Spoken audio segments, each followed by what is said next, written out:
al inicio del programa, sobre todo. Les damos la bienvenida oficial a la primera jornada de diálogos de desarrollo, el desarrollo que queremos para la región de Los Ríos. No vaya a pasar. Y el programa organizado, la bienvenida, es a nombre de los estudiantes de Desarrollo Rural, que pertenece a la Facultad de Filosofía y Humanidades y la Facultad de Ciencias Agrarias, y de parte también de los estudiantes de Desarrollo a Escala Humana y Economía Ecológica, que pertenece a la Facultad de Ciencias Económicas y Administrativas. La idea era recordarles rápidamente el horario, el programa del día, a pesar de que todos lo tienen en sus manos y que está también afuera. Pero pensaba igual que podría ser útil recordar qué es lo que haremos hoy. Entonces, estamos en la introducción, en la bienvenida. A partir de aquí vamos a hacer una corta bienvenida por parte del comité organizador. Luego entraremos a la conferencia de apertura por parte del señor Samaniego, que ya lo tenemos en línea. Luego, entonces, tendremos, esta conferencia será de aproximadamente 30 minutos y después tenemos un espacio grande para preguntas del público, que espero sean bastante participativos, porque tenemos muchísimo espacio para preguntas. Luego, a partir de ahí, tendremos un café, el primer café de la mañana, y luego regresaremos a algo que se llamó conversatorio, que es una primera mesa de diálogos enfocada a temas generales en la región de Los Ríos. Luego tendremos el almuerzo a la 1 de la tarde, una hora y media de almuerzo, y luego regresaremos a las 2:30, por tanto, y empezaremos con las mesas de temas específicos. La primera mesa será en el tema de turismo, y luego, finalmente, a las 4 de la tarde, luego de esa tendremos el segundo café, y a las 4 de la tarde tendremos la segunda mesa, cuyo tema específico es el agro. Daremos más detalles sobre el contenido de esas mesas cuando lleguemos a ellas. Luego, después de esa segunda mesa, tendremos la conferencia de cierre por parte del profesor Manfred Max Neff, y finalmente una síntesis que tratará de cerrar un poquito los puntos principales que se trataron el día de hoy. Y ese sería el final del evento. Ahora, entonces, para no hacer esto más largo, vamos a recibir a Pedro Cárdenas, estudiante del desarrollo rural, del Magíster de Desarrollo Rural, a que dé la bienvenida por parte del comité organizador.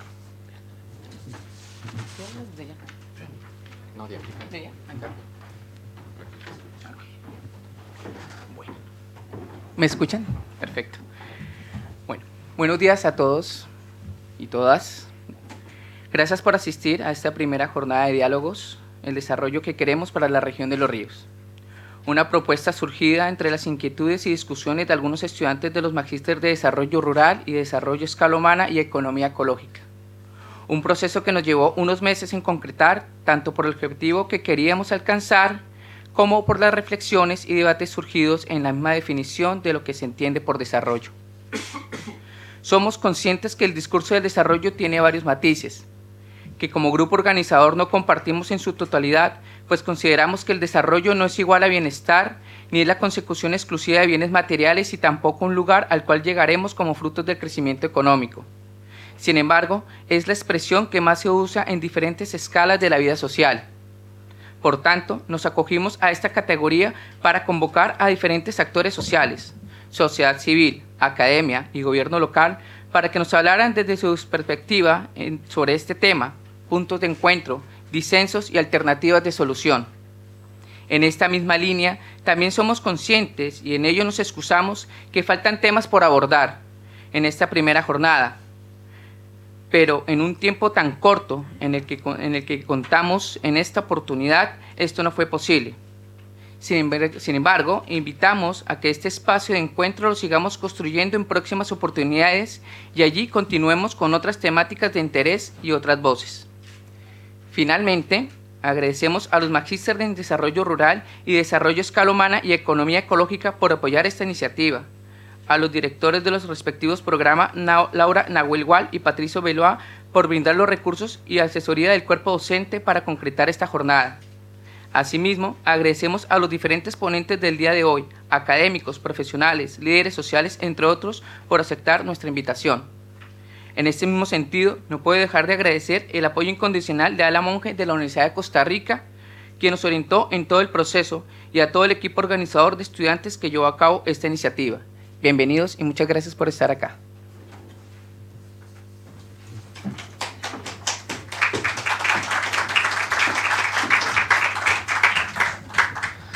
Bueno, gracias Pedro. Ahora entonces vamos a dar pie a la conferencia con el doctor Samaniego, con el señor Samaniego. A última hora se le presentó un percance que no le permitió estar físicamente con nosotros, pero muy gentilmente nos ofreció la posibilidad de hacerlo de esta manera virtual. Voy a leer un poco sobre la biografía del señor Samaniego. Él es un economista y maestro en Economía Política Internacional.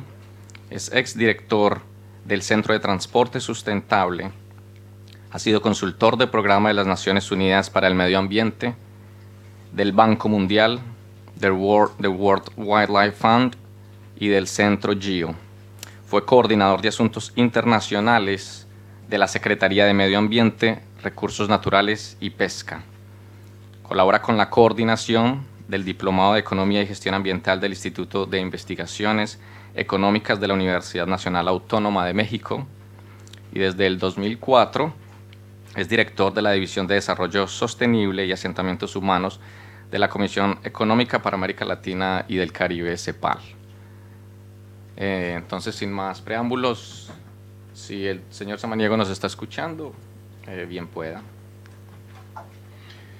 Muy buenos días, muchas gracias por la invitación a esta jornada del desarrollo que queremos para la región de los ríos.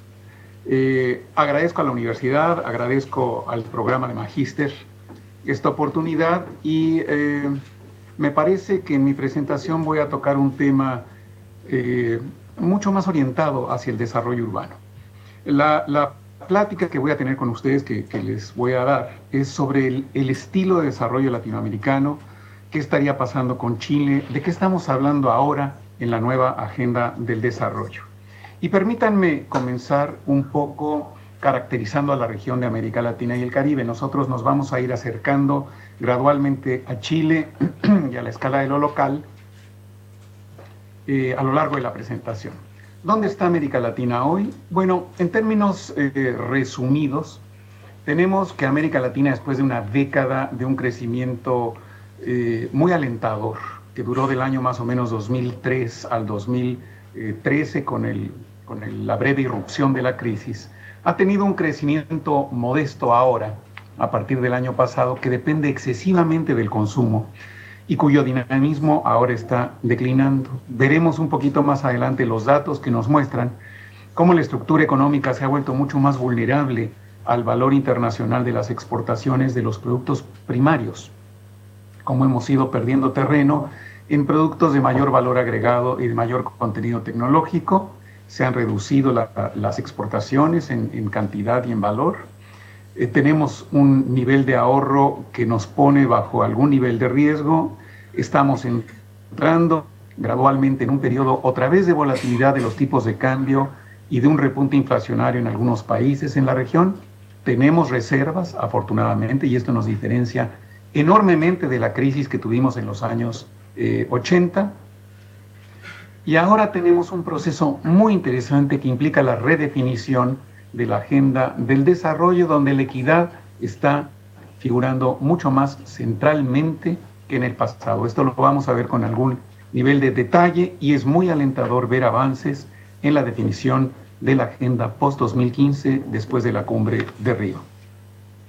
Algunos de los datos que mencionábamos. Ustedes pueden ver cómo en los últimos años el dinamismo exportador se ha reducido considerablemente respecto del pasado reciente, en donde teníamos tasas de crecimiento de hasta el 26 o 27%, como se muestra en esta barra, y ahora estamos en un nivel sumamente modesto que no llega ni siquiera al 2% de crecimiento, y ustedes pueden ver que el motor de ese dinamismo es básicamente el consumo, que les voy señalando aquí, que se ha mantenido firme a lo largo de las fluctuaciones de los años recientes. Aquí estamos viendo el 2012 y el 2013, y la barra azul es la que ha venido manteniendo consistentemente la tasa de crecimiento del Producto Interno Bruto.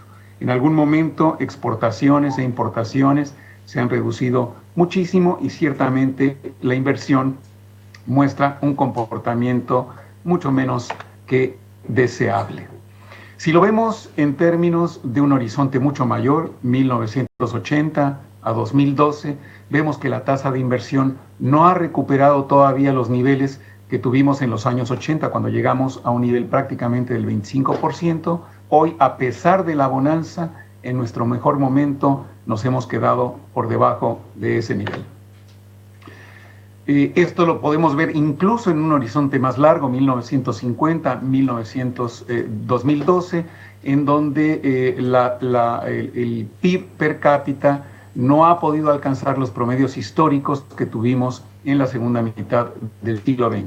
Y pasamos de una tasa promedio del 5.3% a una del 3.4% en los años recientes. Es decir, este crecimiento basado en el consumo, débil en el sector externo, no nos está reportando las mismas tasas de crecimiento per cápita y de la economía que tuvimos a finales del siglo XX.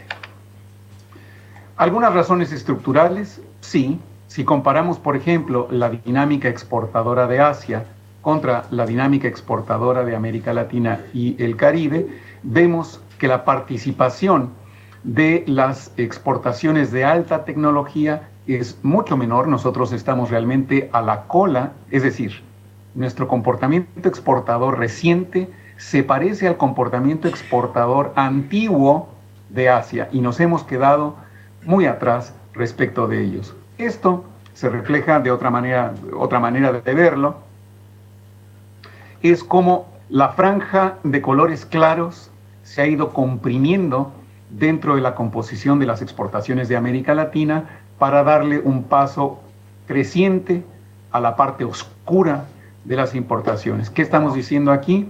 Esta franja en azules son las exportaciones dependientes del sector primario, esta franja clara son las exportaciones de un mayor contenido tecnológico, es decir, la estructura de América Latina, producto de la bonanza de los precios de las materias primas, se ha venido simplificando con los años en una U, digamos, que nos revierte a situaciones que vivimos en los años 80. Adicionalmente, tenemos una estructura productiva que está muy polarizada, lo que dentro de CEPAL llamamos la heterogeneidad estructural, en donde la franja de alta productividad contribuye de una manera mucho mayor a la generación del Producto Interno Bruto que la franja de baja productividad, como es lógico. Pero esta franja de baja productividad contribuye desproporcionadamente al empleo, mientras que la de alta productividad no. Entonces, los más productivos contribuyen con mucho al Producto Interno Bruto, con muy poco al empleo. Los menos productivos con muy poco al Producto Interno Bruto y con mucho al empleo. Entonces, esto nos genera esa estructura desarticulada, dual, dentro de la economía latinoamericana, que es en realidad una especie de fábrica de la desigualdad.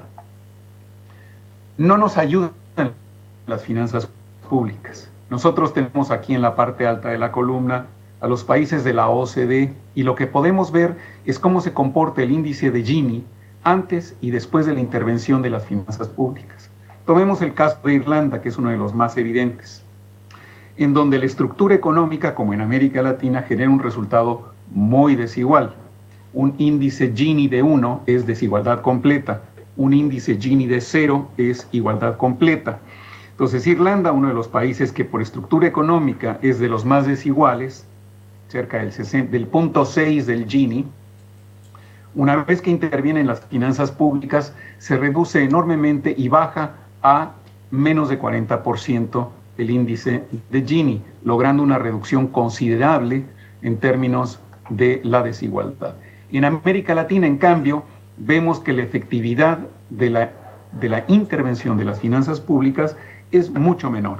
La escala de reducción de la desigualdad es mucho menor comparada con la de los países de la OCDE, lo cual quiere decir que en términos de la estructura tributaria hay mucho por avanzar en materia de progresividad, y en materia de cómo se gasta el dinero público también hay mucho espacio de mejora para alcanzar un poco de menor desigualdad. Esto se traduce a su vez, estos efectos de la estructura tributaria y del comportamiento fiscal, en mucha gente desprotegida. Acá lo que tenemos es el porcentaje de población que vive en hogares en donde no hay seguridad social por nivel de ingreso. Entonces, uno podría decir, bueno, es lógico esperarlo en los niveles de ingreso más bajos, en los hogares más pobres, y no tanto así en los quintiles 4 y 5, que agrupan al 40 y al 20% de la población más rica respectivamente.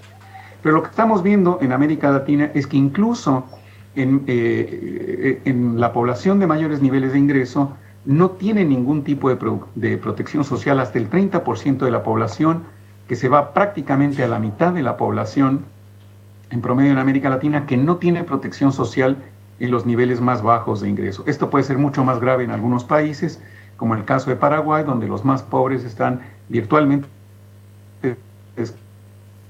más ricos apenas alcanzan una protección para el 50% de su población. Ahí tenemos una caracterización de cómo se está comportando la economía en términos generales en América Latina. Ahora, ¿qué ha pasado con las aspiraciones de desarrollo, los mínimos, y dónde está la discusión internacional hoy? ¿Qué está cambiando? Bueno, ustedes recordarán que después de la Cumbre de Río en el año 92 se produjo una década normativa donde hubo varias cumbres de enorme importancia: la cumbre de la infancia, la cumbre de la educación, la cumbre de la nutrición, la de los derechos humanos, la conferencia de desarrollo y población, la de desarrollo social, la de mujeres, la de ciudades, la adopción del protocolo de Kioto en el marco de la Convención de Cambio Climático, y algunas otras conferencias como la de Medio Ambiente y Desarrollo, la de Río, la conferencia original de Río, la de los pequeños estados insulares, y después los hitos de Río, de seguimiento de la Cumbre de Río, que desembocó todo ello en un acuerdo en la Cumbre del Milenio en el año 2000, en donde la comunidad internacional, con un liderazgo muy fuerte de Naciones Unidas, propuso a los países un conjunto de metas y una declaración del milenio, que es lo que hoy está definiendo, hasta hoy está definiendo todavía, los mínimos del desarrollo, que son los objetivos de desarrollo del milenio. Un conjunto de 8 objetivos que están descompuestos en algunas metas, en donde los 7 primeros hablan de los mínimos del desarrollo, y el objetivo número 8 habla de lo que sería un acuerdo internacional para habilitar esos otros 7 objetivos de desarrollo. Aquí tenemos un pantallazo breve, muy sintético, del nivel de avance de estos 7 objetivos, en donde ven las áreas en blanco nos muestran los mayores lugares de déficit en el cumplimiento de estos objetivos de desarrollo del milenio. Por ejemplo, en materia de protección a la infancia, ¿sí?, se ha avanzado bastante en materia de nutrición, se ha logrado avanzar bastante en materia de matrícula escolar. No así, por ejemplo, en términos de la conclusión de la enseñanza primaria, no así en materia del avance de la tasa de alfabetización, no así en materia, por ejemplo, de salud materna. Tenemos un cumplimiento muy bajo, partos con atención médica especializada, el combate contra el SIDA sigue muy rezagado, la protección, la salud reproductiva sigue muy rezagada, el saneamiento en los entornos urbano y rural sigue presentando un rezago importante. Pero estos objetivos tienen características peculiares. 1, dependen en una enorme medida del nivel de gasto público, y 2, están concentrados en los mínimos de desarrollo, y por lo tanto la carga en su cumplimiento corresponde mucho más a los países en vías de desarrollo que al conjunto de los países en el mundo. Y por cierto, el objetivo número 8, el ODM número 8, la Alianza Mundial para el Desarrollo, ha tenido rezagos enormes. Por ejemplo, el compromiso de lograr una cooperación internacional del 0.7% del Producto Interno Bruto de los países desarrollados está muy lejos de ser cumplido por la comunidad internacional y andamos en niveles de entre 2 y 3%. El objetivo de reducir los subsidios agrícolas en los países desarrollados, como ustedes pueden ver, ha quedado estancado prácticamente, lo cual dificulta mucho lograr una de las fuentes de financiamiento para el desarrollo, que son las exportaciones competitivas, y en ausencia de estos subsidios, de los productos agrícolas de los países en vías de desarrollo. Hubo algunos avances en el tratamiento de nación más favorecida en materia arancelaria en algunos países, algo de ayuda en el comercio internacional, sin que sea realmente muy significativo para América Latina y el Caribe, y por ejemplo temas como la transferencia tecnológica muestran un déficit enorme.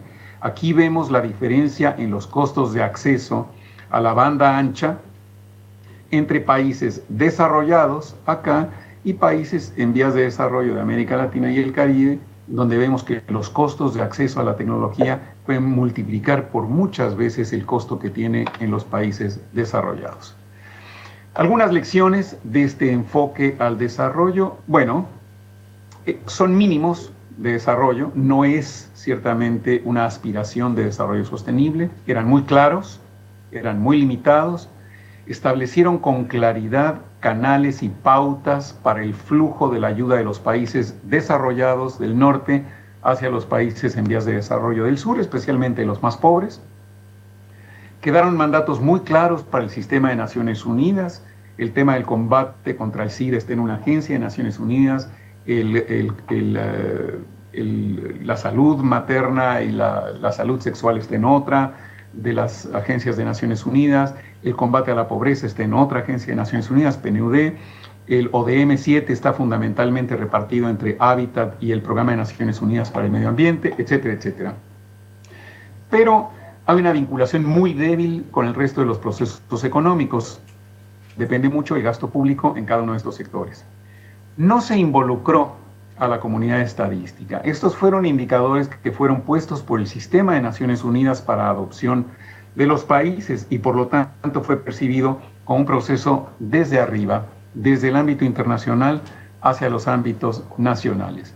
Y el estado de la discusión y sobre todo la dominancia de un enfoque neoliberal hicieron que fuera una agenda de desarrollo mínima concentrada en la pobreza, en donde no todos los objetivos tenían metas cuantitativas claras. Por ejemplo, en el caso del objetivo 7 sobre medio ambiente, no estaba claro cómo medir integración de políticas, no estaba claro cuánto deberíamos de reducir en materia de tuburios, etc. Y el objetivo número 8 también quedó rezagado y no articulaba claramente con el resto de los objetivos de desarrollo sostenible. Claramente un déficit de vinculación entre mínimos, sostenibilidad y el proceso de desarrollo económico. Y una vez que fueron adoptados, nos fuimos dando cuenta a través de los años que era muy difícil expresar los objetivos de desarrollo sostenible a nivel de distintas escalas territoriales, provincias, estados, regiones y después ciudades, municipios, comunas. Había un déficit de medición muy importante.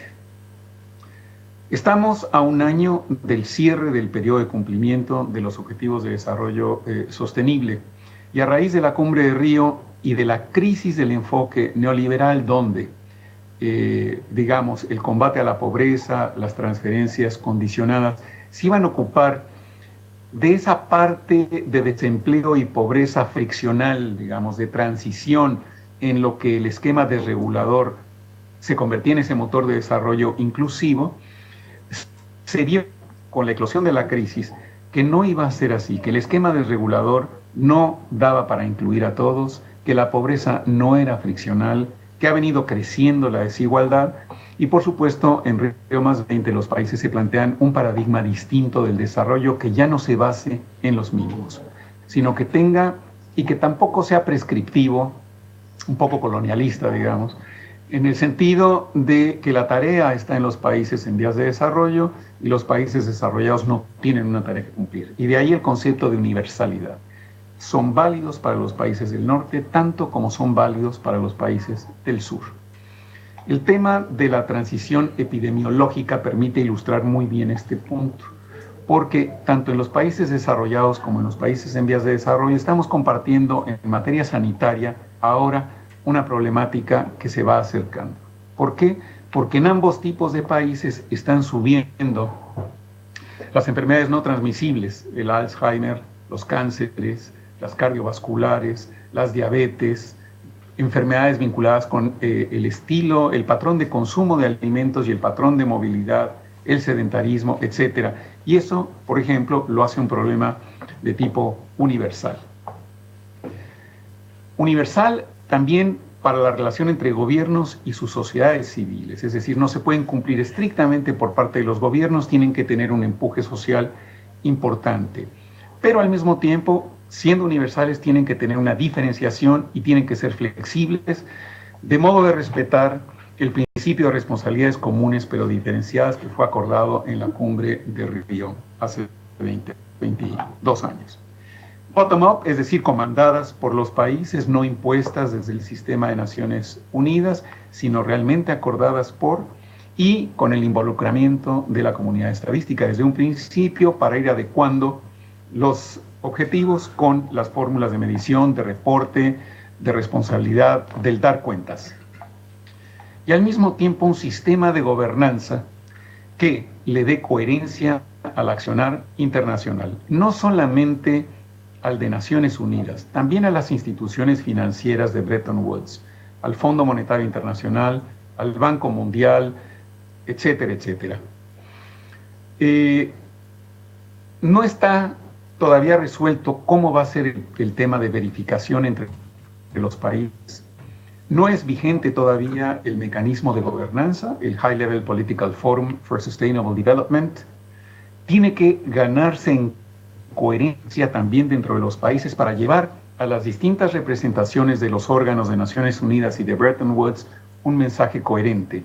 Hoy sucede que, por ejemplo, en la Convención de Ramsar de Humedales va una parte del gobierno, mientras que a la reunión de gerentes del Banco Mundial va otra parte del gobierno y los mensajes no necesariamente son coherentes entre sí. Y se supone que este mecanismo, el High Level Political Forum for Sustainable Development, será un ámbito donde podremos tomar decisiones de tipo global, se podrá jerarquizar el accionar de Naciones Unidas, se podrá ganar en coherencia y podremos ir monitoreando el avance de la sostenibilidad del desarrollo. Hay algunos desafíos que no estaban no estaban igualmente percibidos en el siglo XX. Uno, la transición demográfica. Dos, esta urbanización global que se está produciendo, en donde en la primera década del siglo XXI ya la humanidad es mayormente urbana que rural, y en América Latina ni se diga, estamos cerca del 80%, y en un par de décadas más estaremos cerca del 90% de urbanización en toda América Latina. Los temas de seguridad ciudadana en América Latina son temas emergentes de la primera importancia, y estamos viendo que también en algunos lugares del mundo. Cambio climático se percibe con mucha mayor fuerza y sus riesgos, y estamos viendo para nuestra región que nos hemos convertido de ingreso medio y por lo tanto la ayuda oficial al desarrollo está saliendo de nuestro panorama. ¿Qué decisiones ha venido tomando América Latina respecto a esta agenda post-2015? Uno, tenemos una agenda más compleja, pero no podemos dejar de atender los mínimos del desarrollo, los ODS. Estamos con desafíos emergentes. Tenemos que tener un nuevo modelo de desarrollo basado en este cambio estructural que remonte las brechas que les mostraba yo anteriormente, mucho más basado en la igualdad y la sostenibilidad ambiental. Ahora los mínimos del bienestar son mayores, no podemos vivir en un entorno de desregulación, importa el Estado, importan las instituciones, importan las políticas públicas. La manera en que medimos no es enteramente correcta, el PIB no nos refleja todo lo que necesitamos saber y tenemos que complementarlo, y esta gobernanza global para el desarrollo sostenible tiene que construirse. Tenemos problemas, hay tensiones en la discusión internacional. Esto de las responsabilidades comunes pero diferenciadas se opone a objetivos de igualar el campo de juego, o sea, que todos tengamos exactamente las mismas responsabilidades. No es así. Los objetivos pueden ser universales, pero no necesitamos responder al mismo nivel de exigencia. Hay diferencias en los puntos de partida, hay diferencias en los puntos de llegada. Hay compromisos con falta de apoyos financieros, hay aspiraciones de transferencia de tecnología que no se han acabado de producir, hay asimetrías financieras, hay asimetrías en el comercio internacional, hay una desigualdad creciente global, hay una asimetría entre creación de valores financieros y valores reales, es decir, el mundo financiero desvaloriza al mundo real. No en todos los casos que se ha acordado existe el consenso informado previo. No queremos esta cosa prescriptiva norte-sur y hay una tensión con la universalidad y por supuesto hay un fundamental cambio de enfoque desde la pobreza hacia la igualdad, cosa que con nosotros se sienta bastante bien. No es un cambio de matiz el tránsito de los ODMs a los ODS. Aunque sea una letra la diferencia, el enfoque es fundamentalmente distinto. El enfoque de los ODM se centra en la franja de los pobres de nuestras sociedades y no importa qué pasa con los ricos, no importa qué pasa con el resto de la sociedad. En el caso de los ODS, el enfoque es sobre el conjunto de la sociedad. Ya no se trata de mejorar marginalmente el ingreso de los pobres y marginalmente la calidad de algunos servicios. No, ahora se trata de mejorar el conjunto de los bienes públicos y su calidad y ver lo que está pasando en los dos extremos de la sociedad. El enfoque no podría ser más distinto. ¿Cuáles son los ODS acordados? Bueno, aquí los tienen ustedes listados. Y si ven del ODS 7 hacia atrás, se parecen mucho a los objetivos de desarrollo del milenio con algunas mejoras. Pobreza, alimentación y nutrición, salud, educación, igualdad de género, agua, saneamiento, energía. Estos no nos resultan nuevos. Están mejorados, pero no son nuevos. En cambio, del 8 en adelante empiezan a ser distintos y abarcan al conjunto de la dinámica económica y del espectro social. Crecimiento, empleo y trabajo decente, infraestructura, estos que a mí me gustan enormemente, 10 y 11, promover la igualdad dentro y entre países, ciudades y asentamientos humanos sostenibles, que obliga a hacer visibles a las ciudades que no lo han sido en el plano nacional. Obliga un esfuerzo de medición, a generar los indicadores, a reportarlos, a hacer alianzas entre el gobierno nacional y los gobiernos locales. Consumo y producción sostenibles que ya estaban, clima que dejó de estar secuestrado en el marco de la Convención Marco de Cambio Climático para reconocerse independientemente de lo que se negocie o no, que sigue siendo un reto para la humanidad, manejo de ecosistemas marinos y terrestres, gobernanza y Estado de Derecho, sociedades pacíficas, no violentas, instituciones capaces y nuevamente medios de implementación, financiamiento, transferencia tecnológica, seguridad y previsibilidad de los flujos internacionales de comercio y de financiamiento.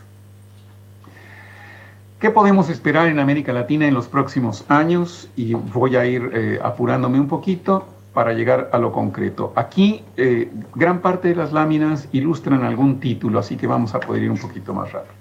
Están las brechas de las que hablamos, de inversión, de productividad, de la composición de la estructura económica, una brecha climática enorme en donde estamos como región muy pasados de emisiones per cápita respecto de lo que deberíamos de tener, una brecha fiscal importante y una brecha de inversión importante estructural. América Latina está fundamentalmente acá y es muy difícil, aunque aspiráramos a eso, que vayamos a estar en los años venideros en el top de la cadena de valor agregado global. Nosotros estamos en esta parte de la División Internacional del Trabajo y la inversión que hacemos y la que recibimos nos están encadenando a ese peldaño permanentemente. Se viene la transición demográfica en América Latina en donde va a acabar pronto y este periodo favorable nos va a llevar prontamente al envejecimiento de la población. Deberíamos estar pensando a largo plazo. La transición urbanística, aquí tienen ustedes un retrato de cómo va a ser América Latina en materia de urbanización por década en el siglo XXI. Esta condición de clase media que nos va haciendo consumir crecientemente energía a mayor ingreso per cápita, mayores emisiones. La transición epidemiológica, en donde estamos combinando las enfermedades de la pobreza con las enfermedades de la riqueza. Aquí tenemos ilustrada la desnutrición con el sobrepeso que se producen simultáneamente en los países. Guatemala, un país pobre de muchos años, ya tiene también sobrepeso combinado con desnutrición. Y así lo tenemos en el conjunto de América Latina, junto con otras no transmisibles. El impacto del cambio climático, que en el caso de Chile corre el clima hacia el sur, perjudica a las regiones centrales y favorece a las regiones australes, genera la subida del nivel del mar, que pone a muchas poblaciones en riesgo. El retroceso glaciar y el cambio en la previsibilidad del ciclo hidrológico. Aquí tenemos la cuenca de la región metropolitana y las curvas ilustran la oferta de agua, cómo va cambiando a lo largo del siglo de hoy hacia finales del siglo XX, suponiendo incluso una demanda estable. Vemos que vamos a tener una situación crítica en muchas cuencas en este país. En términos económicos, este coloramiento rojo está indicándonos qué regiones pierden productividad y pierden ingresos netos, y vemos cómo el fenómeno climático corresponde al fenómeno económico, en donde las áreas productivas, las áreas que generan salario, se van corriendo hacia el sur a lo largo del siglo XXI. Tenemos una estructura de consumo de combustibles fósiles, de espacio vial, de automóviles, que sigue muy de cerca las discrepancias en la distribución del ingreso y que lo hace muy regresivo. Chile, por ejemplo, en la distribución del consumo, del gasto en energía para el transporte, los combustibles fósiles a nivel nacional, los más ricos consumen el 80% de los combustibles fósiles que consume el país, mientras que eso representa apenas el 3% de su gasto. Por lo tanto, todo esfuerzo que hagamos por tributar o por encarecer el uso del transporte privado es una política progresiva, una vez que vemos cómo se comporta el gasto de las familias. El futuro de las ciudades de América Latina es el mismo que el futuro de la región en su conjunto. Hoy, con tasas de motorización bajas, tenemos dos posibilidades: una trayectoria de motorización alta a los Estados Unidos, o tasas de motorización más bajo al estilo de los países nórdicos, dependiendo de la política que tengan las ciudades en materia de provisión de servicios y bienes públicos. Y acá Valdivia, Concepción, el propio Santiago, tienen decisiones que tomar en sus manos y un nivel de autonomía importante. El problema no está creado por el conjunto de la población. Menos del 30% en la mayor parte de los países son los que están provocando los problemas de congestión, degradación de la calidad del aire, degradación de los espacios urbanos por uso del transporte privado, y en muchos casos, en muchas ciudades importantes, están rebasados los mínimos, las normas de salud, tanto en materia de PM10 como de PM2.5, lo cual ya nos está hablando de la insostenibilidad del patrón de movilidad y del patrón de consumo actual. Hay mucho por hacer de parte de las ciudades. ¿Dónde está el margen para el cambio de políticas? Y con esto voy terminando. Por supuesto, en la estructura fiscal. No todo depende de la nación. Las ciudades también tienen un margen de autonomía. ¿Cuál es el margen de mejora? Aquí lo tenemos. Los países de la OCDE tienen una estructura tributaria en donde alrededor del 2.5 de sus ingresos con relación al PIB están relacionados con el medio ambiente. En el caso de América Latina es un punto porcentual menos. Es decir, podríamos duplicar la carga tributaria vinculada con el medio ambiente y estaríamos apenas emparejándonos con lo que hacen países que logran controlar y orientar el desarrollo urbano. Hoy Chile está prácticamente a la cola de los países de la OCDE en esta materia. Hay otras innovaciones locales, como la introducción de los sistemas de transporte organizado, incluido el Transantiago, pero que esto está siendo reproducido en muchas ciudades y no necesariamente en capitales.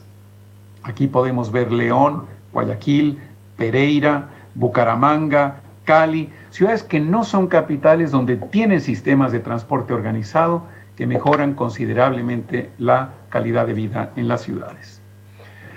Nosotros como región y como CEPAL, por supuesto, hemos identificado algunos campos de cooperación sur-sur que aplican también a las escalas subregionales. Y aquí estoy pensando en la región de los lagos, en Valdivia, en Santiago, etc.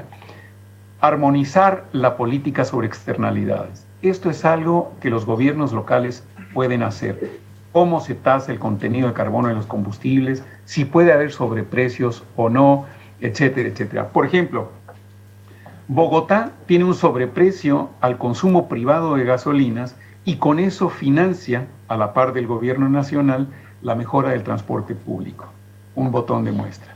Coordinación para la seguridad energética, reducir la dependencia a escala regional de los combustibles fósiles. Armonización metodológica para valorar externalidades, para evaluar la inversión en infraestructura. ¿Qué tasas de descuento se utilizan? ¿Qué precio tienen las externalidades? Eso es parte de la potestad local, es parte del empoderamiento local que tienen los gobiernos regionales y de las ciudades. Cómo capturar y usar el metano de los residuos sólidos y aguas residuales, aparte del transporte público. Cómo ir avanzando en materia de seguros climáticos por región.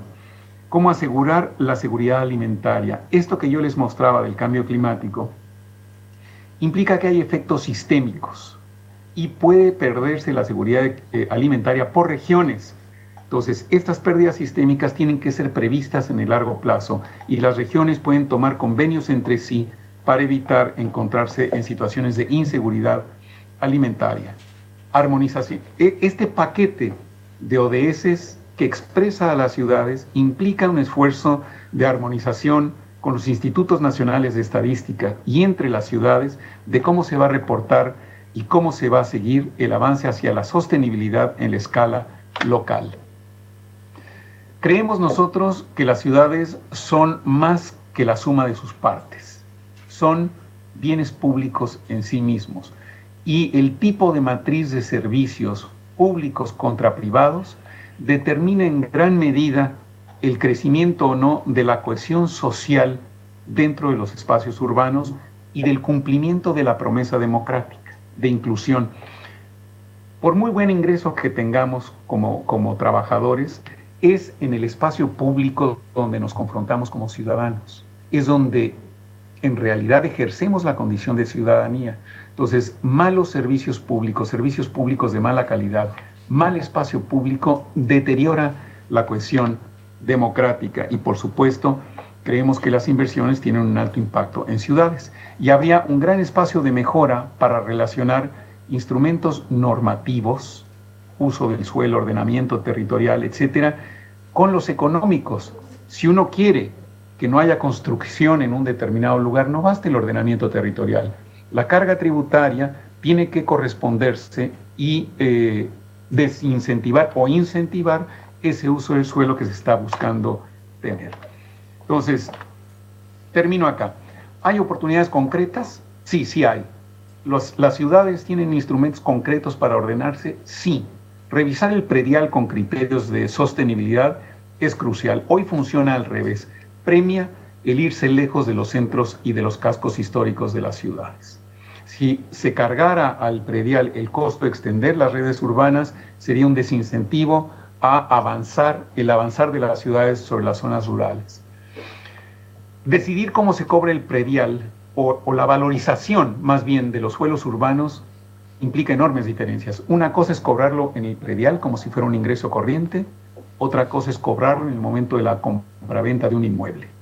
Yo puedo no tener ingresos y si me cobran un predial alto porque se valorizó mi tierra, me obligan a salir de ahí y generamos segregación espacial. Tener derechos planos, derechos en el sentido tributario, derechos para otorgar licencias, por ejemplo, de construcción, etcétera, ciegos al tipo de construcción y al tipo de impacto que se tiene, implica subsidios de facto a actividades que no deseamos y no reconocer las externalidades positivas de cosas que sí queremos.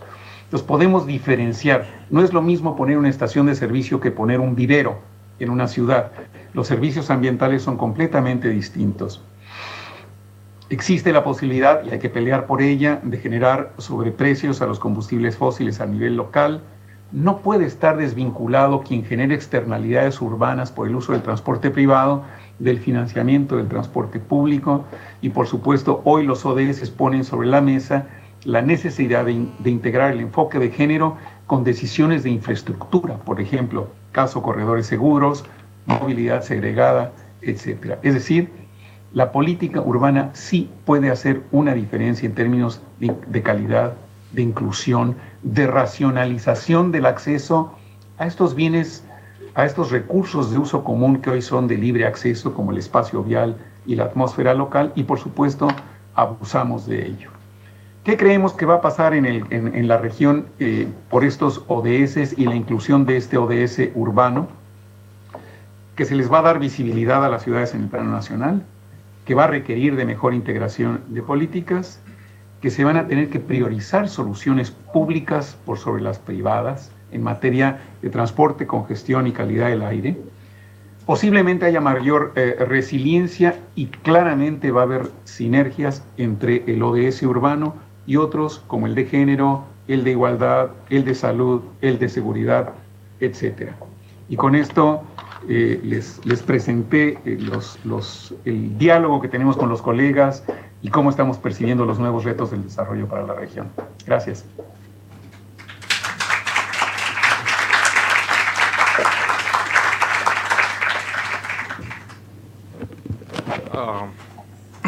¿Me escucha, señor Samaniego?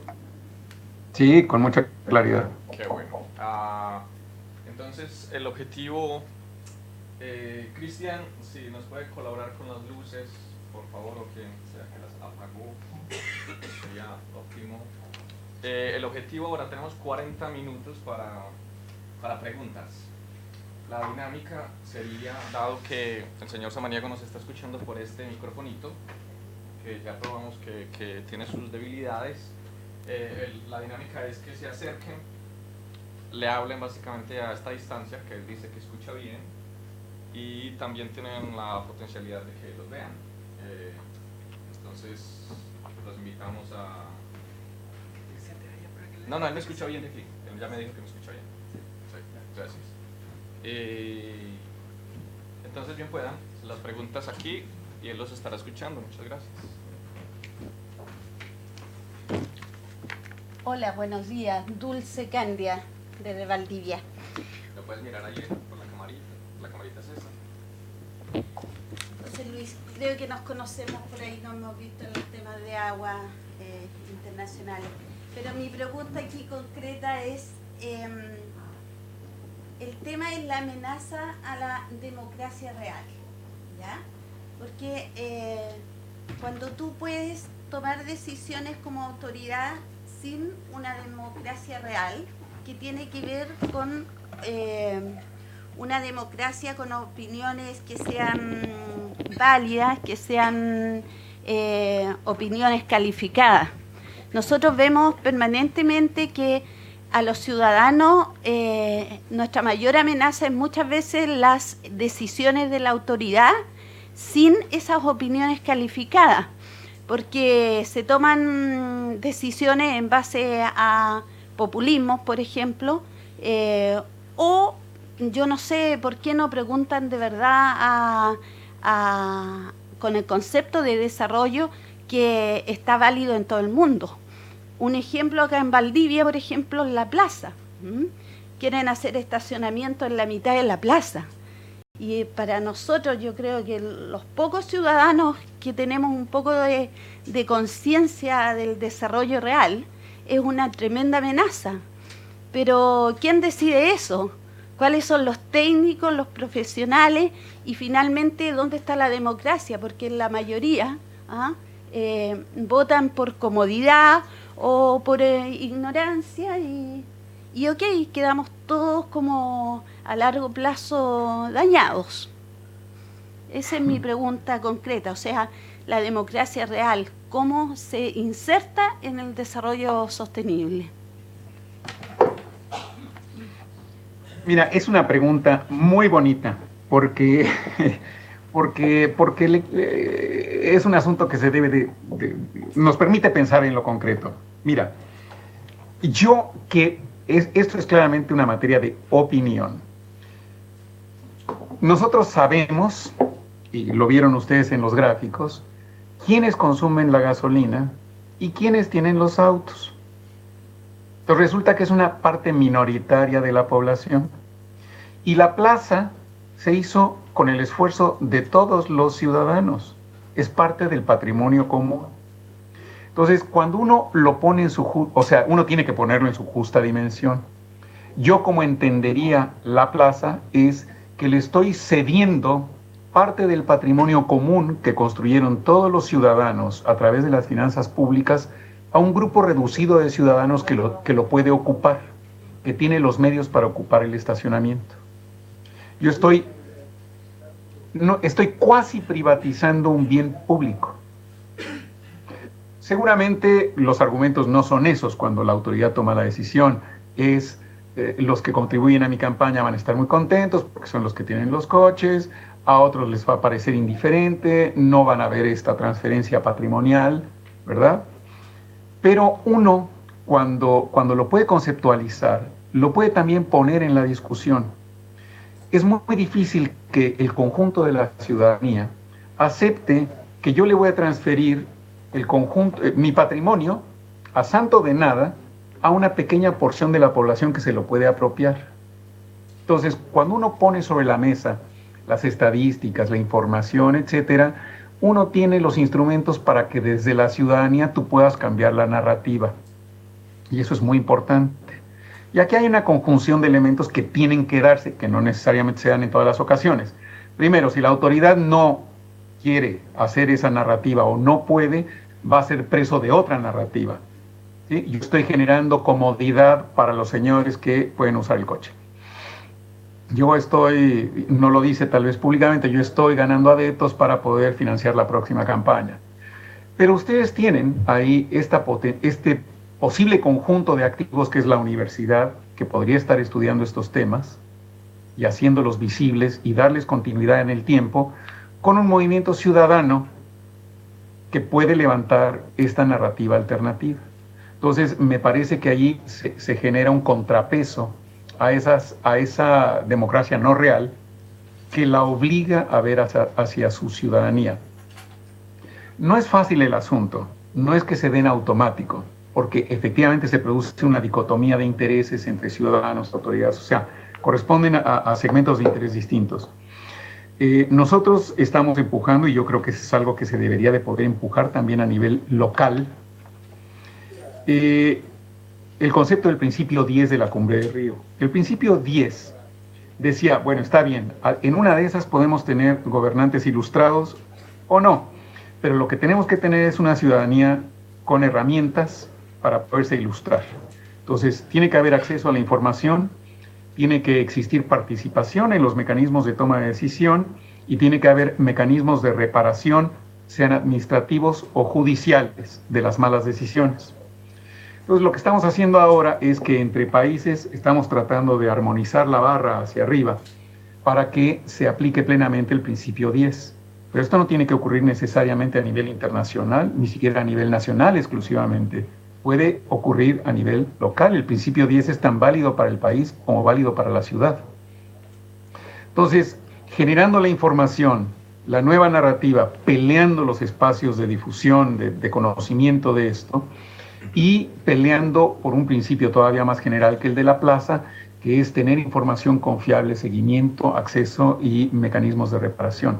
Entonces yo creo que hay que construir la narrativa de lo que realmente implica la plaza en términos de la transferencia. Es una especie de Hood Robin, no Robin Hood. Tú tomas de los muchos para darle a los pocos, en lugar de tomar de los pocos para darle a los muchos. Y esa es la narrativa que hay que poner, de modo que tengas un contrapeso frente a decisiones que benefician a pocos y perjudican a muchos.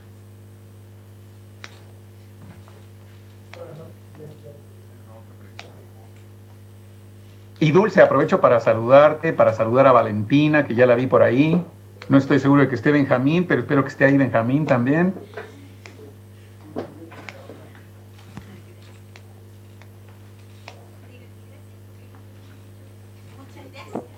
Muchas gracias. Yo voy a tratar de hacer una pregunta también, dado que hay tiempo y que los demás están pensando su pregunta. La mía la mía es, no sé si es difícil realmente, pero es sobre si nos puede ayudar a hacer un link entre los objetivos del milenio que se manejan a nivel mundial y que nos presentó también con esta visión de Latinoamérica, con las debilidades y potencialidades de la región de los ríos. Si fuera posible tratar de aterrizar esos objetivos a esta región en particular con sus fortalezas y debilidades. No sé si se podría decir algo al respecto.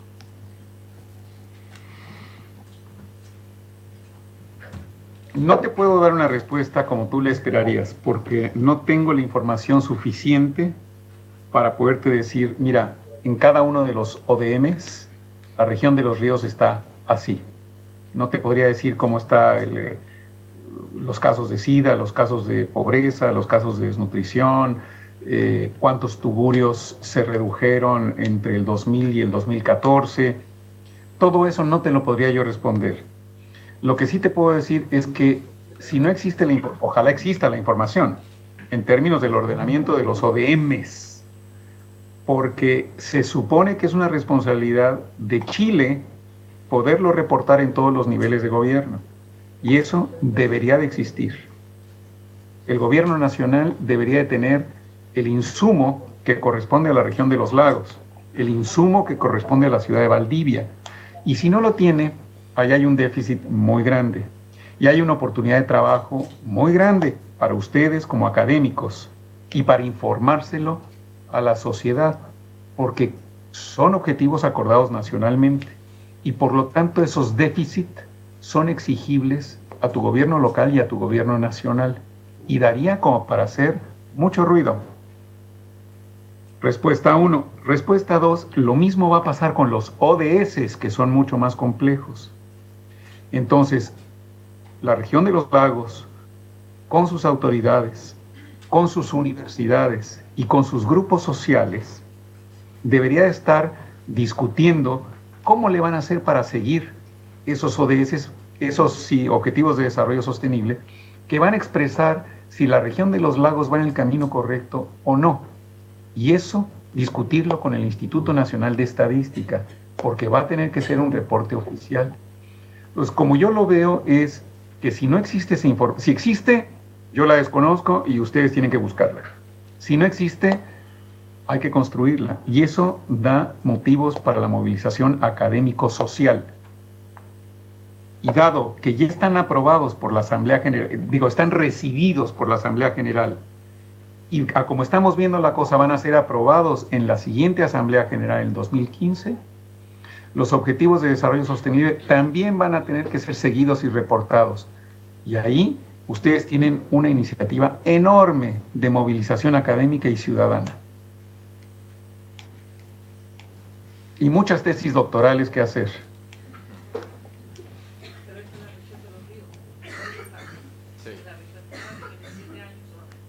Sí, correcto. Muchas gracias. Ahora hay otra pregunta, pero quería hacer también otro anuncio antes de... nos han sugerido que si prefieren escribir la pregunta y pasárnosla, nosotros la leemos con gusto, pues si no quieren pararse aquí. Entonces, mientras Heidi hace su pregunta, pueden irla escribiendo y me la pasan, me hacen una seña. Gracias. Hola José Luis, mi pregunta se relaciona con los objetivos de desarrollo sostenible, creo que era el número 8, que hablaba sobre crecimiento económico. Y la pregunta que yo tenía era si existe una visión entre los que están diseñando estos objetivos sobre un techo del crecimiento, o si se puede seguir creciendo de manera indefinida, o ustedes cómo lo ven. Si hay algún techo que estén considerando, o cuál es, digamos, el nivel de crecimiento al que crean que debe llegar.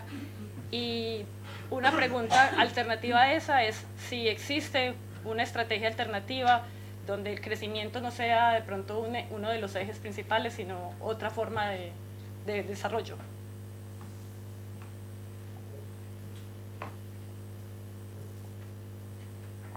Híjole, estás hablando con Lutero en la Iglesia Católica, hombre.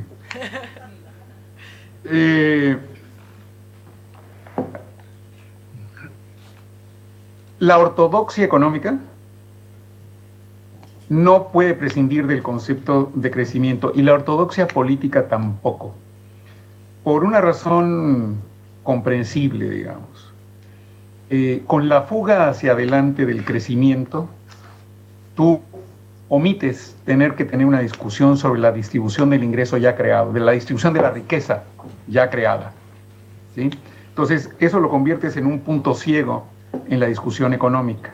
No discutes patrimonios, no discutes riqueza acumulada, solamente discutes flujos futuros y cómo va a ser la distribución del nuevo flujo. Entonces, tú lo que estás diciendo con ese enfoque es, bueno, lo que pasó, pasó. Y ni modo. Vamos a ver si lo podemos remediar un poco en el futuro. Ese es el enfoque que está teniendo esta conjunción de la teoría económica con el statu quo político cuando estamos defendiendo el crecimiento. Hay otra parte que dice, mira, no podemos entrar en una política redistributiva porque el nivel de ingreso per cápita todavía tiene niveles muy marginales, y etcétera, etcétera. Pero metemos dentro del ingreso per cápita, digamos, el valor agregado per cápita, cosas que no querríamos meter.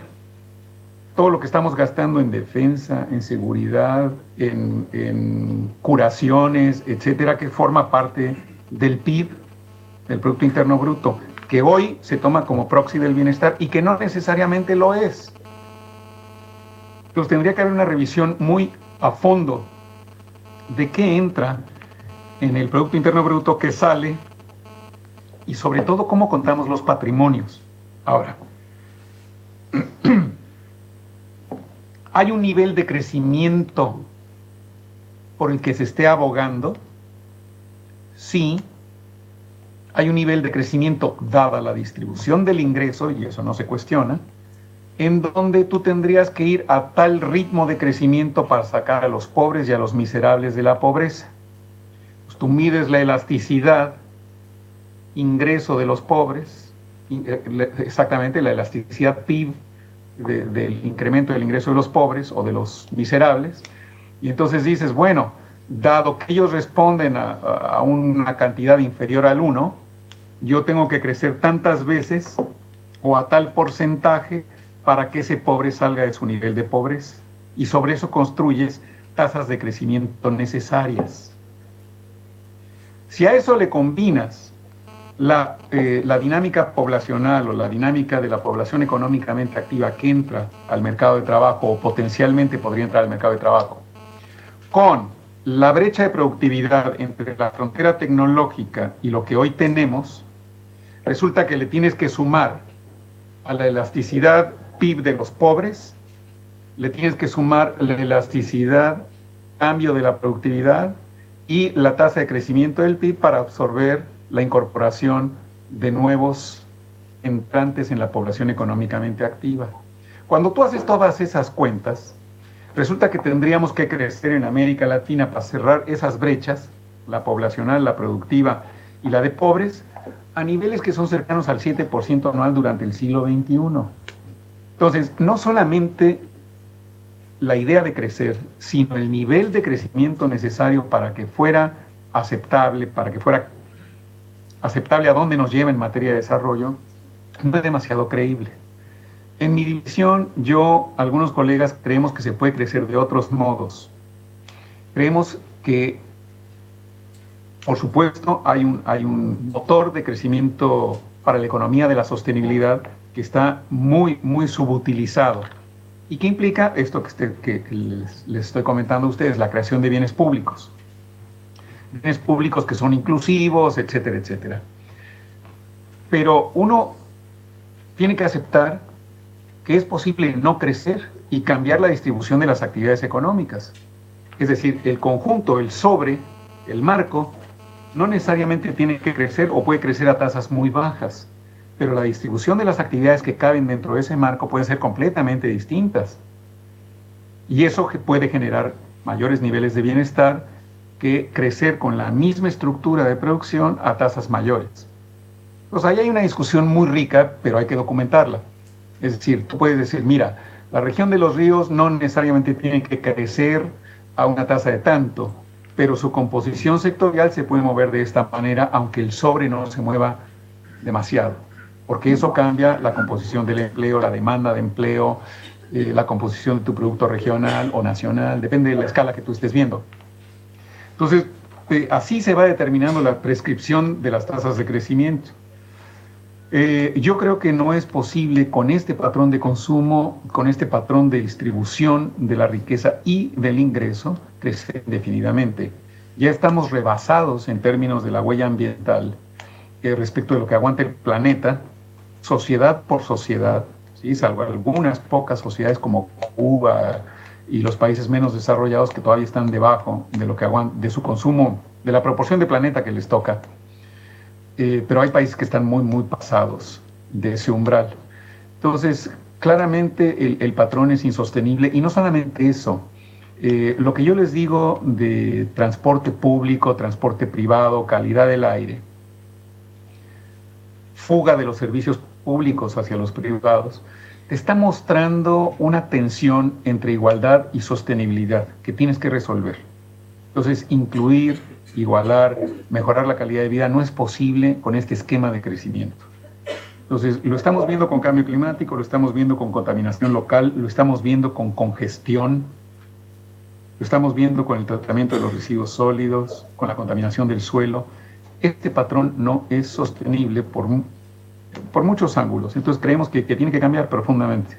Esa es la tarea nuestra, ver cómo podemos construir el marco económico que permita que las instituciones que nos llevan a tomar decisiones, Dulce hablaba de un tipo de instituciones, que es el de la participación y la interacción sociedad con gobierno, hay otras que es la estructura invisible, por decirlo así, de precios relativos, de fiscalidad, de criterios de inversión y reglas de inversión, que también orientan tus decisiones.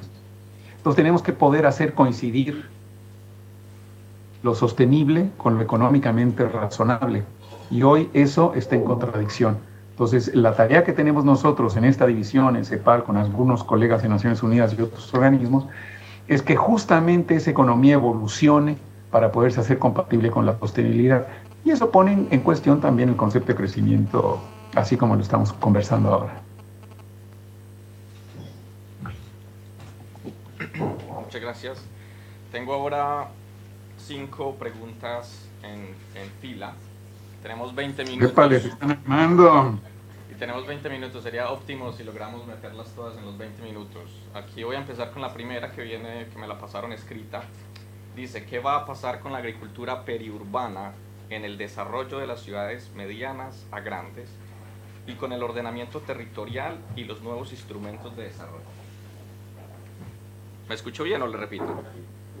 ¿Y nuevos instrumentos de desarrollo? Sí, en el ordenamiento territorial y los nuevos instrumentos de desarrollo. ¿Es clara o la repito? No, está clara. Muy bien. ¿Quieres decirme las 5 para yo administrar el tiempo también? Perfecto. La segunda dice, ¿qué pasa con la visión de los pueblos originarios en esta visión de desarrollo sostenible, dado que esto aparece invisibilizado en este análisis? La cuarta, ¿la quieres hacer tú directamente? La cuarta, la tercera, perdón, viene del público, vamos a aprovechar para incluirla.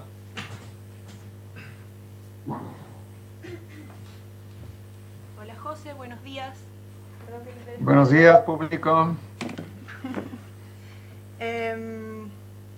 Valentina Vives, de la Red de Semillas Libres. Por supuesto, mi pregunta también va en relación al desarrollo rural y en particular al desarrollo de la agricultura. Sabemos por las estadísticas incluso del Instituto Nacional de Economía que son los pueblos campesinos, las manos campesinas, las que alimentan a Chile y al mundo. Y esa es la agricultura campesina, que es una agricultura mega diversa, que cuida la biodiversidad, patrimonio de toda la humanidad, que es responsable, que combina distintos sistemas productivos y que es una agricultura de muy bajo impacto climático. A mí me sorprende ver, José Luis, en tu exposición que nos muestras como un problema que ha disminuido el dinamismo exportador. Quisiera hacer una pregunta para ver si es que este dinamismo exportador se refiere a las políticas agroexportadoras, si estamos hablando de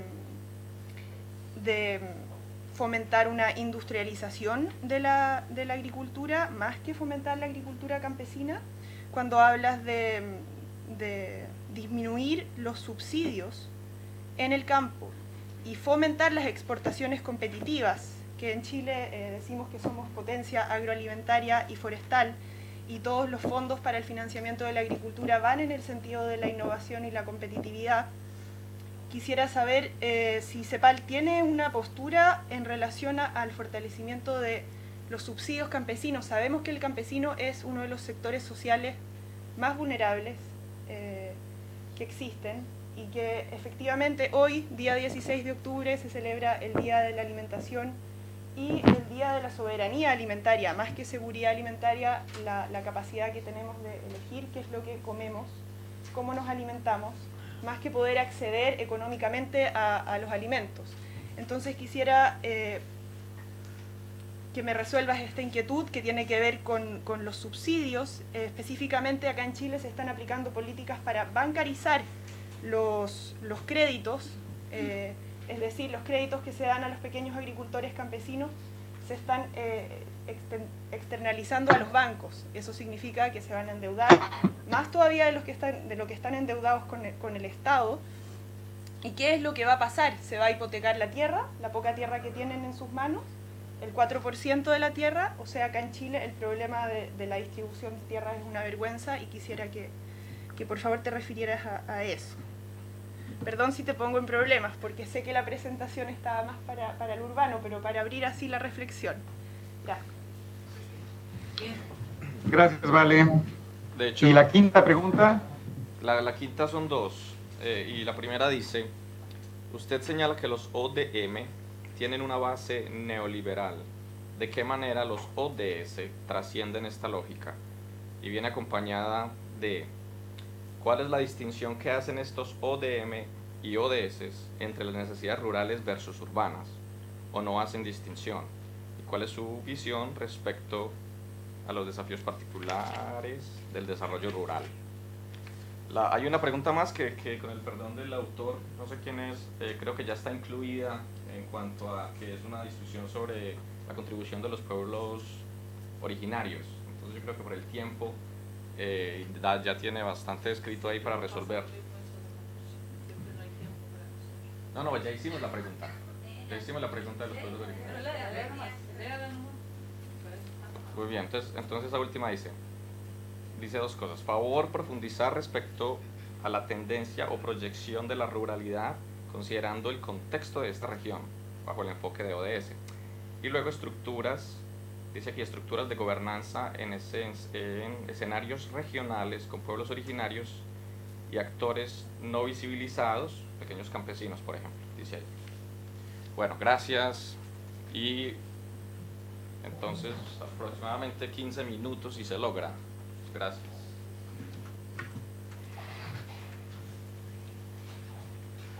Bueno, déjenme comenzar con el tema de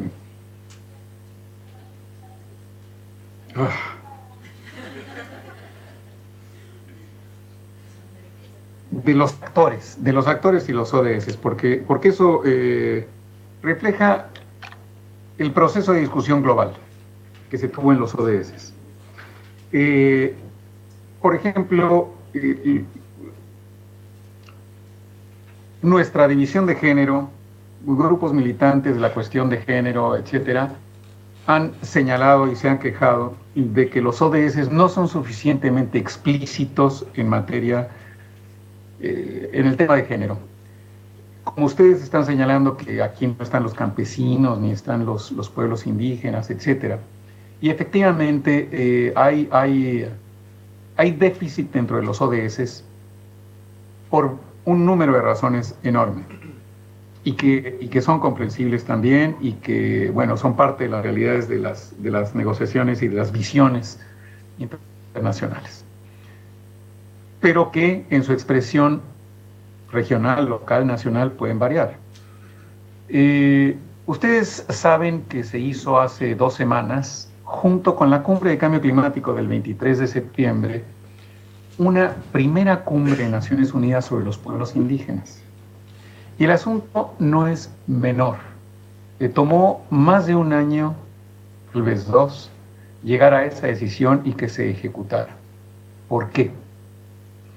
Porque hay un terreno que pone en dificultades a los países, porque los pueblos indígenas son naciones dentro de las naciones, a veces son estados dentro del estado, y la pregunta es si los estados reflejan o no a sus distintos pueblos, porque hay muchos recortes dentro de la sociedad que se podrían expresar globalmente, pero se supone que el Acuerdo de Naciones Unidas está hecho entre los estados nacionales. Entonces, que, no sé, los Kickapoo, los Nahuas, los Mapuches, los Cherokees, los Samis de Finlandia y Noruega, se expresen en Naciones Unidas como es un problema para las naciones, para los estados nacionales, ¿sí? No todos tienen buenas relaciones con sus pueblos originarios, algunos sí tienen buenas relaciones con sus pueblos originarios. Hay veces que los pueblos originarios, como pasa con los mapuches, son transfronterizos y eso también genera un problema. Es decir, hay grupos sociales y ciertamente los pueblos originales que se salen un poco del encuadre del diálogo entre las naciones y eso hace que sean complicados de tratar. Lo que nos decía el co-chair de Kenia cuando nos informaba del resultado de la negociación de los ODS es que ellos hubieran querido empujar más cosas con más fuerza, pero es difícil por la composición y por los problemas nacionales lograr eso. Por ejemplo, el tema de las autonomías de las mujeres podría haber estado mucho más claro, pero hay muchos países islámicos que no querían eso. Y entonces nos decía el co-chair, Kamau, no todo se logró. La interacción entre los ODS se acerca a lo que se hubiera querido. No cada uno de ellos tal vez no expresa con la suficiente fuerza el conjunto de las problemáticas, pero si se mueven de conjunto van avanzando en la dirección correcta. Recuerden ustedes que esto es una aspiración del desarrollo que están planteados para ser medidos entre el 2015 y el 2030, y no son el mundo, son, y aquí entro en la parte de por qué digo que son un paso en la concepción del desarrollo que se aleja de la concepción neoliberal, son el código de desarrollo que pone en cuestionamiento y que sucede a esa concepción de los objetivos de desarrollo del milenio que eran de mínima. A ver si lo digo con claridad. En el enfoque neoliberal, las fuerzas del mercado sin intervención del Estado, desconociéndolas como una institución social al mercado, etc., se iban a encargar de arreglar los problemas del desarrollo, salvo los problemas temporales. Y ese era el margen de operación de los ODMs. Eso que ese Estado, esa economía que está resolviendo desreguladamente los problemas del desarrollo, no resolvía a tiempo. Esa concepción está en bancarrota. Entonces, lo que sucede después de la crisis financiera, Río es en 2012, son 5 años después de la crisis, es que los gobiernos ya no creen en esa concepción. El conjunto de los países en vías de desarrollo dice, eso ni es el desarrollo ni se resuelve solo. Entonces, el desarrollo tiene que ser comandado de conjunto entre el Estado y su sociedad, tiene que tener mínimos que son superiores y no puedes ver solamente hacia el lado de los pobres, tienes que ver a todos y en sus interacciones. Y en ese sentido es como una especie de certificado de defunción del código neoliberal y sus mínimos del desarrollo, ¿no? No es la panacea, estamos viendo sus falencias, pero son muchos mejores que los anteriores. ¿Cómo ¿Cómo se relaciona la agricultura periurbana con las ciudades? Me parece que hay que va a ser mejor esa relación en el futuro. Sí, también este modelo de agricultura especializada, de dicotomía entre lo rural y lo urbano muy claro, se está revisando. No soy el especialista en este tema, pero esa es mi impresión. El tema de una ciudad consumidora, de una periferia o de un hinterland urbano, se está revisando. Y hoy está creciendo la idea y hay mayor comodidad, una idea de usos más mezclados, de mayor cercanía, de fuentes de aprovisionamiento más cercanas para las ciudades, de empezar a ver a las ciudades no solamente como un metabolizador de insumos que genera desechos, sino un productor también al interior de los perímetros urbanos. Y creo que los riesgos de la agricultura simplificadora también son mucho más evidentes que cuando se hizo la revolución tecnológica a mediados del siglo XX. Entonces, hoy la degradación de la biodiversidad, de la dieta, de las producciones, etcétera, está mucho más en cuestión. Ahora, entonces, por lo tanto, creo que esta agricultura periurbana con las ciudades va a ir en crecimiento. Si hay una liga entre ordenamiento territorial e instrumentos para el desarrollo, no la hay. No creo que la haya.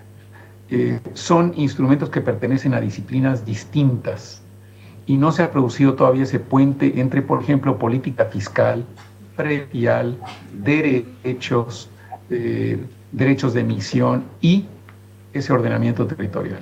Siguen siendo áreas distintas y tendría que haber una mayor sinergia. Hay que ligarlo, pero eso no es tarea de la dimensión internacional, esa es tarea de cada localidad. Efectivamente, los campesinos se alimentan. Debería de existir lo que existen incipientemente en algunos países, que es el pago por servicios ambientales, pero hasta el momento solamente se reconoce el servicio ambiental de captura de agua y retención de suelo.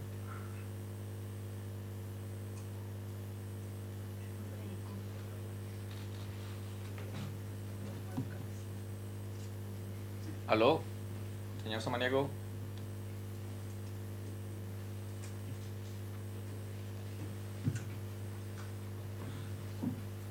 Señor Samaniego, ¿me escucha? ¿Me ve?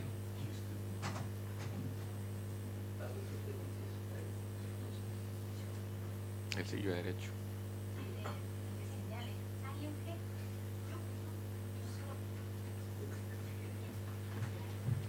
Dile que allá se, acá no, allá, dile que allá se... No, pero no, cuéntale aquí. ¿Me está escuchando? Una señal si me está escuchando, por favor. No estamos escuchando.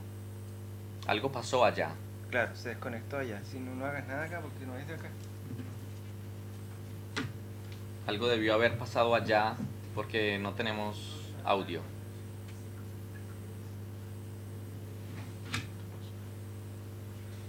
No escuchamos. Vemos, pero no escuchamos.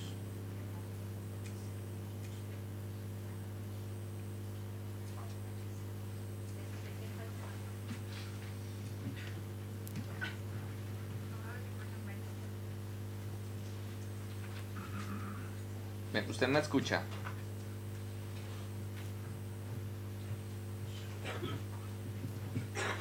Parece que la desconexión es allá. No es aquí. Sí, parece que el problema es allá. No sé. No lo escuchamos. No lo escuchamos. ¿Pero usted me escucha? Sí, yo te escucho. Ahora. Hable, por favor. ¿Estamos? Sí, estamos. ¿Continúo? Por favor, gracias. Estaba yo en el tema de los subsidios.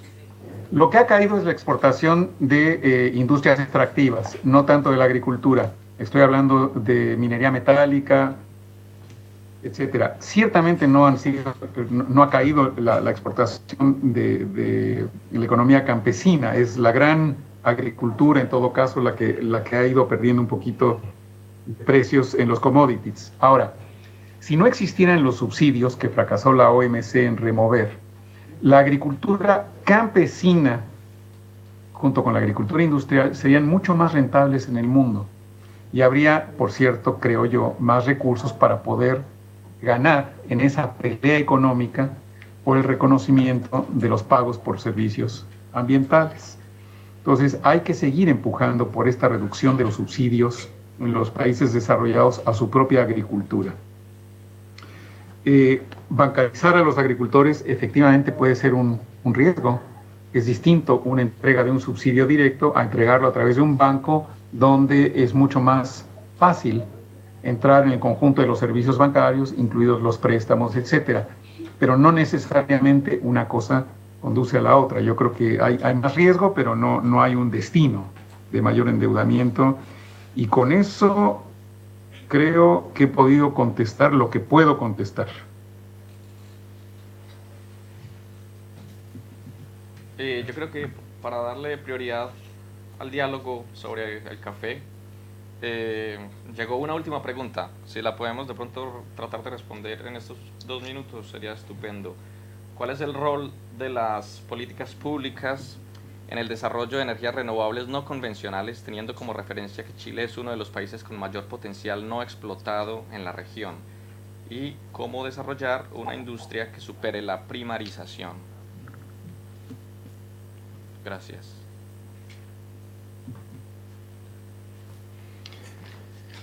Wow. Bueno, ciertamente hay un rol de las políticas públicas porque gracias a las políticas públicas en vigor, las externalidades de los fósiles no cuentan en las cuentas económicas. Las pagamos todos, pero no entran en la cuenta de los beneficios de quienes venden y consumen, producen y consumen los combustibles fósiles. Entonces, las políticas públicas permiten externalizar los costos negativos de los combustibles fósiles. De otro lado, si hubiera este costeo de las externalidades, por un lado, y por el otro se reconocieran las ventajas de las energías renovables, los propios mercados y los procesos de inversión facilitarían su penetración. Se puede hacer por otros mecanismos, se puede hacer con subsidios a las renovables, se puede hacer con regulaciones de máximos de contaminación y eso también facilitaría la penetración de las renovables. Por lo tanto, tanto desde la política económica como desde la normativa, la política podría ayudar a la penetración de las renovables y que ganaran más terreno. Yo creo que Chile es un país que efectivamente está muy bien dotado para las energías renovables, por el mar, por la cordillera, por la geotermia, por la insolación, etc. Es una pena que participen tan poco en la matriz. Para combatir la primarización de América Latina, hay 2 posibilidades, una más remota que la otra, y es que la región fuera capaz de innovar, etc. Lo hizo en el pasado, hizo acuerdos incluso para empresas de bienes de capital y todo eso. Pero hoy da la impresión de que es más complicado. Pero incluso dentro del sector de producción primaria, el grado de elaboración, el privilegio de tener ecosistemas muy diversos en América Latina permitiría que lo que hoy exportamos como commodity en realidad fuera un producto diferenciado, con etiquetados de origen, con un nivel de procesamiento mayor, que fuera mucho más directamente al mercado de consumidores, como pasó en el caso del vino chileno. Anteriormente el vino se exportaba a granel, crecientemente se exporta embotellado, etiquetado, reconociendo a las casas que lo producen, etc. Lo mismo debe y puede hacerse con muchas áreas de la producción primaria. Los avances, por ejemplo, tecnológicos en el rastreo de la carne y el ganado también permiten hacer eso. Uno podría tener etiquetas con certificado de origen, trazabilidad, con las frutas, etcétera, etcétera. Entonces, no es tanto que uno produzca bienes primarios o que uno tenga productos muy tecnológicos, es cómo se producen las cosas que se producen y a quiénes queremos llegar. Y ahí hay mucho terreno por avanzar. Yo creo que Chile está avanzando en este proceso de diferenciación de los productos locales, etcétera, que es muy alentador, es muy bonito.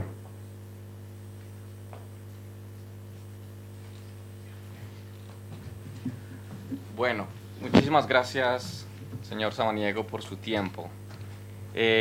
Antes de darle el aplauso, con la ayuda de todos, también le queríamos recordar que este es la primera jornada de diálogos de desarrollo. Esperamos que los años siguientes se pueda repetir, donde se lleguen a discutir temas específicos, diferentes, por ejemplo, a los de este año.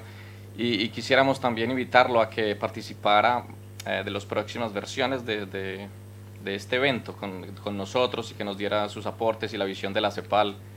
Sería muy importante. Y gracias de nuevo por su paciencia con todas las cuestiones técnicas también. No, a ustedes y que tengan una muy buena jornada y por supuesto, si se puede, con mucho gusto apoyamos este proceso de reflexión de ustedes y de empoderamiento académico y social. Bueno, muchas gracias. Entonces un aplauso, por favor.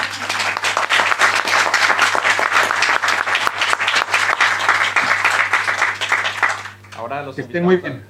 Perdón, señor. Chao, hasta luego. Les invitamos a un café. La idea